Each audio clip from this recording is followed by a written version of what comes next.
آپ سب متوسط یا غریب لوگ بیٹھے ہو، میرے نبی جیسا غریب پوری کائنات میں کوئی نہیں۔ میں جبوتی صومالیہ گیا ہوں، وہاں کے غربت کو دیکھ کر مجھے لگا جیسے لفظ غربت بھی ان کی غربت پہ روتا ہے۔ ایسی غربت میں نے پورے پاکستان میں کہیں نہیں دیکھی جو میں نے جبوتی میں دیکھی، صومالیہ میں دیکھی، کیمرون میں دیکھی، چاڈ میں دیکھی، سوڈان میں دیکھی۔ 24 گھنٹے میں ایک دفعہ بھی کھانا نصیب نہیں۔ ہمارا غریب سے غریب آدمی 24 گھنٹے میں چولہا جلا بیٹھتا ہے، لیکن میرے نبی پر جو غربت آئی، کوئی ہے پوری دنیا میں تو اللہ نے مجھے پھرائی ہے جس کے گھر میں 2 مہینے چولہا نہ جلتا ہو۔ میرے نبی وہ فقیر تھے جن کے گھر میں 2 مہینے چولہا نہیں جلتا تھا۔ ایک رات آپ سوئے ہوئے، کبھی یوں کروڑ بدلے اور کبھی یوں کروڑ بدلے، بار بار حضرت عائشہ کے ساتھ۔ تو تھوڑی دیر کے بعد آپ تھوڑا سا آگے ہوئے اور چارپائی کی جو لکڑی ہوتی جس پر بان بنا ہوتا ہے، اس پہ پیٹ کو یوں فکس کر کے اور نیچے لٹک گئے، دھڑ آدھا نیچے لٹک۔ فَكَانَ قَابَ قَوْسَيْنِ أَوْ أَدْنَىٰ۔ واہ واہ واہ، کیا مقام ہے قاب قوسین، اور کیا حالات سے گزر رہے ہیں کہ یوں آدھا دھڑ نیچے لٹک گیا۔ ام عائشہ اٹھ کے بیٹھ گئیں، یا رسول اللہ خیریت کیوں؟ آپ اٹھ کے بیٹھے، کہا عائشہ بھوک بہت لگی، بھوک بہت لگی، اس لیے پریشر دیا تاکہ وہ جو بھوک کی طلب ہے نا میدے میں، اس کو پریس کیا، اس لیے پتھر باندھتے تھے کہ وہ پیچھے چلا جائے۔ اب مسجد میں تشریف فرما تھے، ایک صحابی نہ کر کہ یا رسول اللہ یہ دیکھیں کپڑا ہٹایا، یہ دیکھیں میں نے پیٹ پہ پتھر باندھا۔ جن کے لیے کائنات بنائی، جنہیں اپنا حبیب کہا، جن کے چہرے کی قسمیں اٹھائیں، والضحی، جن کی زلفوں کی قسمیں اٹھائیں، واللیل اذا سجا، جن کے منہ سے نکلے بول کی قسم اٹھائی، وقیلہ، جن کے کتاب کی قسم اٹھائی، والقرآن المجید، جن کے شہر کی قسم اٹھائی، وہذا البلد الامین۔ اتنی بڑی ہستی ہیں، آپ نے کہا ذرا ادھر دیکھو، آپ نے پیٹ سے کپڑا ہٹایا تو آپ نے 2 پتھر باندھے، دیکھو میں نے 2 باندھے۔ کوئی ایسا فقیر ہے دنیا میں دکھاؤ؟ عائشہ بھوک بہت لگی تو اللہ کے تو حضرت عائشہ رونے لگی، کہا یا رسول اللہ پھر آپ اللہ سے مانگتے کیوں؟ کہا عائشہ نہیں مانگوں گا، اسی بھوک میں اللہ سے ملاقات نہیں مانگوں۔ مجھ سے پہلے میرے جو بھائی آئے انبیاء، وہ اسی فقر میں گئے، میں بھی اس فقر میں جاؤں گا۔ اپنے گھر میں یہ دکھ رکھا،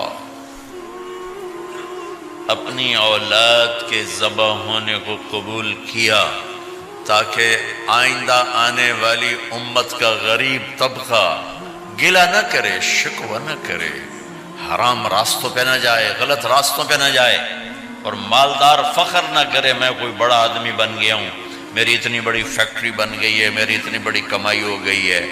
یہ نہ یہ بڑائی کی چیز ہے، نہ وہ چھوٹائی کی چیز ہے۔ جس سے اللہ راضی ہے وہ بڑا ہے، جس سے اللہ ناراض ہے وہ چھوٹا ہے، چاہے غریب ہے چاہے مالدار ہے۔ حضرت عائشہ فرماتی ہیں بیٹا 2 مہینے گزر جاتے تھے، ہمارے گھر میں چولہا نہیں جلتا تھا، چولہا نہیں جلتا تھا، 2 ماہ گزر جاتے تھے۔ ایک دفعہ باغ میں تشریف لے گئے، عبداللہ بن عمر آپ کے ساتھ ہیں، صبح کا وقت ہے تو اب کھجوریں گری پڑی، جو ملک نہیں ہوتی نا، کسی کوے نے ٹھونگ ماری، کسی طوطے نے اس کو ایسے ہی وہ اس کو ٹک دیا اپنی اس کے ساتھ چونچ کے ساتھ، تو وہ گر پڑی۔ اب اٹھا کے صاف کر کے کھا رہے تھے اور عبداللہ سے کہہ رہے تھے عبداللہ تو نہیں کھاتا؟ انہوں نے کہا جی مجھے بھوک نہیں ہے۔ آپ نے کہا عبداللہ مجھے بھوک ہے، آج 4تھا دن ہے میں نے کچھ نہیں کھایا، 4تھا دن۔ تمہیں کوئی ہے جس کے ہاں 4 دن فاقہ چلتا ہو؟ آج 4تھا دن ہے میں نے کچھ نہیں کھایا۔ ہمارے دسترخوان پہ کتنا کھانا اٹھا کے کوڑے کے ڈھیر میں جاتا ہے، آج 4 دن گزر چکے ہیں میں نے کچھ نہیں کھایا۔ هذه صبح رابعة ما ذقت شيئا، آج چوتھی صبح میرے اوپر طلوع ہوئی ہے، ایک لقمہ نہیں کھایا۔ آپ مسجد میں بیٹھے تھے، کعب بن عجرہ آئے تو آپ کو دیکھ کر ایسے کہنے لگے یا رسول اللہ مالی اراکا متغیر اللون، یا رسول اللہ آپ کا چاند سا چہرہ چمکتا آج مرجھایا ہوا کیوں نظر آ رہا ہے؟ تو آپ نے یوں دیکھ اپنے پیٹ پہ یوں انگلی رکھ کر کہا ما دخل جوفی ما يدخل جوف ذاتک منذ ثلاث، کعب آج 3 دن گزر چکے ہیں، پیٹ میں ایک روٹی کا ذرہ داخل نہیں ہوا، ذرہ، لقمہ نہیں، ذرہ، روٹی کا ایک ذرہ پیٹ میں داخل نہیں ہوا۔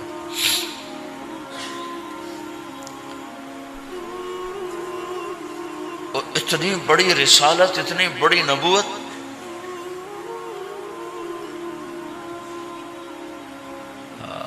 اپنی امت کے غریبوں کی تسلی کے لیے اور اپنی امت کے مالداروں کو سبق دینے کے لیے کہ اللہ رزق دے تو اپنی حیثیت نہ بھولو، اور اللہ نہ دے تو اپنے حبیب کی قربانی نہ بھولو۔ انہوں نے تو جان بوجھ کے یہ کیا، جان بوجھ کے، یہ نہیں کہ آپ کو کوئی تنگی اللہ کی طرف سے، جان بوجھ کے۔ اور سارے گھر کا یہ حال ہے۔ حضرت فاطمہ رضی اللہ تعالیٰ عنہ سے ملنے گئے، کہا بیٹے میں اندر آ جاؤں، میرے ساتھ عمران بھی ہیں، ایک صحابی تھے عرب سردار، میرے ساتھ عمران بھی ہیں۔ کہا ابا جان میرے گھر میں اتنی چادر نہیں کہ اپنے آپ کو چھپا سکوں، پردہ کرنے کے لیے میرے پاس چادر کوئی نہیں، تو آپ نے اپنی چادر اندر دے دی، کیسے پردہ کر لی تو لپیٹ لی۔ اب اندر آئے تو آپ نے پوچھا میں نے سنا تھا تو بیمار ہے، میں تیرا حال پوچھنے آیا ہوں۔ تو باپ کو دیکھ کے آنسو نکل آئے کہ یا رسول اللہ بیماری بھی ہے اور بھوک بھی ہے، دونوں ہی ہیں، صرف بیماری نہیں بھوک بھی ہے۔ بڑے بڑے مصیبتوں سے لڑ جانے والے ماتھے پہ کبھی بل نہ آیا۔ بیٹی کے آنسوں نے پگھلا بھی دیا اور رلا بھی دیا، آپ بھی رو پڑے، آپ بھی رو پڑے۔ پھر کہا میری بیٹی نہ رو، والذی بعث اباک بالحق ما ذقت من 3 ایام طواقا، آج 3 دن ہے میں نے ایک لقمہ نہیں کھایا، میں تیرے ساتھ۔ اور میری بیٹی میں تمہیں بتاؤں، میرے رب نے مجھے کہا تھا میرے حبیب اگر آپ چاہیں تو احد پہاڑ سونا بنا دو، 10 میل لمبا چوڑا ہے احد پہاڑ، 10 میل، میں احد پہاڑ سونا بنا دوں آپ کی خدمت میں پیش کروں؟ تو میں نے کہا نہیں یا اللہ مجھے نہیں چاہیے، میں ایک دن بھوکا رہوں گا، ایک دن کھانا کھاؤں گا۔ پھر فرمایا بیٹی کیا تجھے یہ عزت کافی نہیں ہے کہ اللہ نے تجھے جنت کی عورتوں کا سردار بنا دیا؟ یہ سرداری سونے چاندی میں تل کے نہیں ملی، ہوئے ہوئے ہوئے قربان جاؤ۔ بھائیو اب سب ماشاءاللہ نوجوان نظر آ رہے ہو، تھوڑا وقت نکال کے اگر آپ پڑھے ہوئے ہو اپنے نبی کی زندگی پڑھا کرو، اپنے نبی کی زندگی پڑھا کرو، بڑا ایمان بھی بنے گا، حوصلہ بھی ملے۔ آپ حسن حسین کو کہتے تھے میری آنکھوں کی ٹھنڈک، میرے جگر کے ٹکڑے، میرے سینے کی ٹھنڈک، میرے لاڈلے، جنت کے چاند، جنت کے سردار، میرے 2 پھول، یہ سارے الفاظ حسن حسین کے لیے ہیں۔ اور ان کے بھوک کی وجہ سے رونے کی آواز سنتے تھے اور تڑپتے تھے، لیکن روٹی نہیں مانگی ان کے لیے، روٹی نہیں مانگی، کہ اپنی امت کے غریبوں کو تسلی دینی تھی کہ اگر میں فقیر بن کے جا رہا ہوں تو تمہارے اوپر بھی امتحان ہے، چند دن برداشت کرو۔ آپ نے فرمایا سب سے پہلے میں جنت میں داخل ہوں گا، سارے نبیوں پر جنت حرام ہے جب تک میں نہ چلا جاؤں، اور ساری امتوں پر جنت حرام ہے جب تک میری امت نہ چلی جائے، سب سے پہلے میں جنت میں داخل ہوں گا۔ وما یا فقراء المؤمنین، اور میرے ساتھ میری امت کے غریب لوگوں، میرے ساتھ میری امت کے غریب لوگ میرے ساتھ پہلے داخل ہوں گے۔ حضرت فاطمہ کے گھر میں فاقہ حد سے بڑھ گیا تو حضرت علی نے فرمایا کہ جاؤ اللہ کے نبی سے کچھ تو مانگ کے آؤ، کچھ تو پیٹ میں جائے۔ زندگی میں کبھی ایسا موقع نہیں آیا، یہ ایک دفعہ اتنا فاقہ آیا کہ حضرت علی جیسی ہستی نے بھی کہا جاؤ تو آپ تشریف لائیں اور دروازے پہ دستک دی تو اتنا پیار تھا. جب حضرت فاطمہ گھر میں داخل ہوتی، اللہ نے ہمیں اولاد کے ساتھ کیا سلوک کرنا ہے اللہ نے ہمیں اپنے نبی سے یہ بھی سکھایا. حضرت فاطمہ جب بھی گھر میں آتی، اور ساتھ ہی تو گھر تھا، دیوار سے دیوار ملی تھی، روز کا آنا جانا تھا، تو میرے نبی بیٹھے نہیں رہتے تھے، آؤ فاطمہ کیا حال ہے، کھڑے ہو جاتے اور تیزی سے آگے بڑھتے. دروازے پر ہی حضرت فاطمہ کا ہاتھ پکڑ لیتے، ہاتھ کا بوسہ لیتے، بوسہ لے کر ہاتھ پکڑے پکڑے بیٹی کو چارپائی پہ پہلے بٹھاتے، اس کے بعد خود بیٹھتے تھے. اکرموا اولادکم، میرے نبی نے کہا اولاد کو عزت دو، پھر وہ تمہیں عزت دیں گے. ہمارے ماحول میں اکثر ماں باپ نے اولاد پہ ڈنڈا ہی اٹھایا ہوتا ہے، پھر ان میں بغاوت پیدا ہو جاتی، پھر کہتے ہیں اولاد نافرمان. آپ نے دستک دی تو کہنے لگے یہ تو فاطمہ کی دستک ہے، خیر تو ہے، پہلے تو کبھی اس وقت میں آئی نہیں. تو آپ نے ام ایمن سے کہا دروازہ کھولو. ام ایمن نے دروازہ کھولا تو آپ نے استقبال کیا، بٹھایا، پوچھا بیٹی کیا ہوا، اس وقت میں کیسے آئیں؟ کہ یا رسول اللہ بہت فقر ہے، بہت بھوک ہے، آپ کے پاس سنا کچھ مال آیا ہے، کچھ ہمیں بھی دے دیا جائے. اتنی صابر بیٹی زندگی میں ایک دفعہ بھوک کی شکایت لے کر آئیں، اور آگے باپ نے پھر پیپر لے لیا، پھر امتحان میں ڈال دیا. آپ نے کہا بیٹی میرے پاس 5 بکریاں کھڑی ہیں، دے دوں یا 5 دعائیں سکھا دوں؟ یہ بھی کوئی کتنا سخت موقع تھا، کتنا سخت موقع ہے کہ صبر کا پہاڑ بیٹی اتنی مجبور ہو کر آتی ہیں کہ یا رسول اللہ برا حال. تو میرے نبی کہتے بیٹی یہ بکریاں بھی لے جا، دعائیں بھی لے جا، دونوں جمع کر دیتے، یا دعائیں بعد میں سکھا دیتے، بکریاں دیتے، ایک تو دے دیتے. پر امت کے غریبوں کو تسلی دینی تھی، چونکہ امت میں اکثر طبقہ غریب ہوگا. تو آپ نے کہا بیٹی 5 بکریاں دوں یا 5 دعائیں دوں؟ تو وہ سمجھ گئی اپنے باپ کے مزاج کو کہ ابا جان امتحان لے رہے ہیں. تو کہا ابا جان بکریاں چھوڑ دیں، مجھے دعائیں سکھا دیں، مجھے بکریاں نہیں چاہیے. بھوکے کی رات بھی گزر جاتی ہے اور بھوکے کا دن بھی ڈوب جاتا ہے. تو آپ کا چہرہ ایسے کھل گیا کہ میری بیٹی پاس ہو گئی. کہا بیٹی آپ تم دعا میں یہ کہا کرو یا اول الاولین یا آخر الاخرین یا ذا القوة المتین یا راحم المساکین یا ارحم الراحمین. یہ تیرے لیے 5 بکریوں سے اعلیٰ چیز. اب گھر واپس گئیں خالی ہاتھ.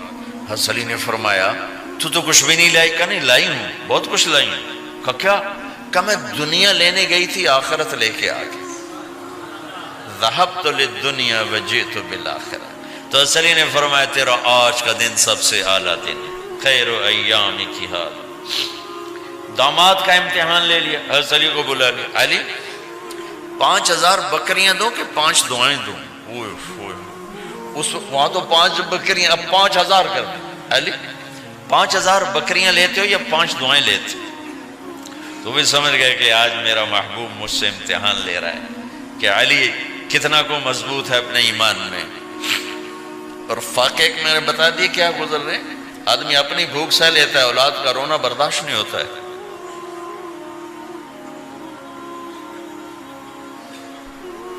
علی 5 دعائیں دوں کہ 5000 بکریاں؟ حضرت علی نے عرض کی یا رسول اللہ دعائیں سکھا دیں، بکریاں نہیں چاہیے.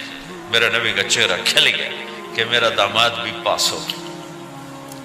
علی تو یہ دعا مانگا کر روزانہ، اللہم اغفر لی ذنبی ووسع لی خلقی وبارک لی فی رزقی وقنعنی بما رزقتنی ولا تذهب قلبی الی شیء صرفته عنی. یہ 5 دعائیں تو مانگا کر، 5000 بکریوں سے زیادہ ہے. اللہم اغفر لی ذنبی، اللہ میرا گناہ معاف کر. وسع لی خلقی، میرے اخلاق عالی شان کر. بارک لی فی رزقی، میرے رزق میں برکت دے. قنعنی بما رزقتنی، مجھے لالچ سے نکال دے، مجھے لالچی نہ بنا، مجھے حریص نہ بنا. ولا تذهب قلبی الی شیء صرفتہ عنی، جو تو نے مجھے دیا نہیں اس کی میرے اندر سے طلب بھی ختم کر دے، مجھے اس کا طلبگار بھی نہ بنا، کہ یہ 5000 بکریوں سے زیادہ ہے۔ میں نے تھوڑا سا اپنے نبی کے گھر کا نقشہ آپ کو بتایا کہ یہ چند دن صبر کی دنیا ہے، اللہ راضی ہو گیا تو موت سب سے خوبصورت پیغام